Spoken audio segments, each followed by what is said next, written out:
Fritz Honka était un tueur en série très complexé.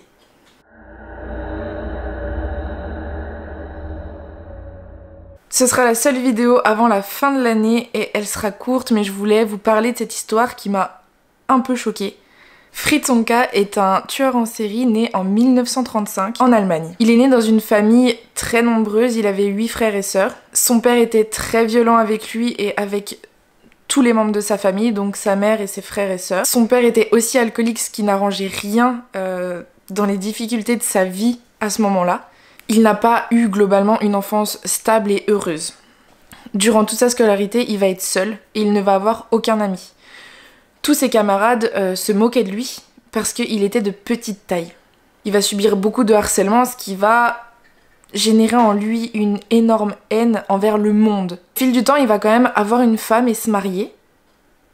Mais le seul modèle qu'il a eu d'un homme, c'est un père violent et alcoolique. Donc il va reproduire ce schéma sur sa femme.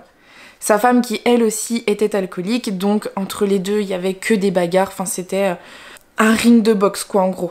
C'est après 3 ans de mariage qu'ils vont divorcer. La séparation, elle va pas durer longtemps parce qu'ils vont se remettre ensemble après, mais tout va continuer, enfin tout va reprendre du moins, ils vont continuer à se foutre dessus, à se battre, à s'engueuler, enfin voilà, les violences vont continuer. Fritz, il va être énormément complexé par sa taille, donc à l'âge adulte, il mesurait 1m65. Il n'aimait les femmes que si elles étaient plus petites que lui. Parce que chez lui, ça crée un réel complexe, sa taille. Vu qu'il a vécu beaucoup de moqueries par rapport à ça, il voulait pas que ça se reproduise de nouveau dans sa vie sentimentale. Petite autre information importante, il préférait les femmes édentées pour des rapports sexuels. Parce que Fritz avait aussi une espèce de parano ou une phobie de la mutilation de son sexe. C'est-à-dire que lors des fellations, il avait peur que la femme lui arrache le sexe avec ses dents. Pour lui, c'était devenu une peur totalement incontrôlable. Ce qui a fait que du coup, il ne trouvait pas de femme pour une relation stable, donc il allait voir des prostituées. C'est dans les années 70 que Fritz va assassiner 4 prostituées.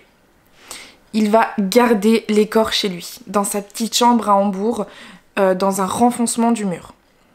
Il vivait dans un immeuble avec énormément d'étages, donc au bout d'un moment, l'odeur, elle commençait à venir dans tous les appartements, enfin à se répandre dans tous les appartements et dans tout l'immeuble. Les voisins ont commencé à se plaindre et Fritz, lui, ce qu'il a simplement répondu, c'est que ça sentait juste la nourriture que chaque personne différente faisait. En gros, le mélange d'odeurs, d'épices, de tout ça, de tout ce que les gens pouvaient faire dans leur cuisine. Alors Fritz va conserver les corps des 4 prostituées donc je vous ai dit dans un renfoncement du mur, et pour atténuer l'odeur, il va badigeonner de l'eau de colonne dessus et mettre du spray désodorisant un peu partout dans son appartement. Donc là, les voisins vont continuer à se plaindre, mais rien de plus ne sera fait. Un jour de janvier 1975, son appartement va prendre feu. Lui, il n'y est pas dans l'appartement, il est au travail. Quand les pompiers et les gendarmes vont arriver sur les lieux, une fois que le feu est arrêté, ils vont faire une découverte macabre. Ils vont trouver un tronc, des jambes, enfin des parties de corps un peu partout. Les corps étaient carbonisés, voire momifiés. Donc là, c'est vraiment la stupeur. Ils vont attendre que Fritz rentre chez lui pour lui demander des explications. Et au début, il ne va rien dire du tout. Fritz travaillait en tant que veilleur de nuit, donc du coup, ça a mis pas mal de temps pour qu'il retourne chez lui. Donc le temps qu'il revienne, les gendarmes vont avoir le temps de faire le tour de l'appartement, ils vont trouver des vêtements de femmes, ils vont trouver pas mal d'objets appartenant à des femmes. Fritz, donc du coup, il va continuer à se taire pendant ses interrogatoires, c'est quelqu'un d'assez timide et de réservé, du coup il ne voulait vraiment rien dire. Et il va finir par avouer en disant qu'elles se sont moquées de lui. Et que c'est pour ça qu'il les avait tuées. Un peu susceptible.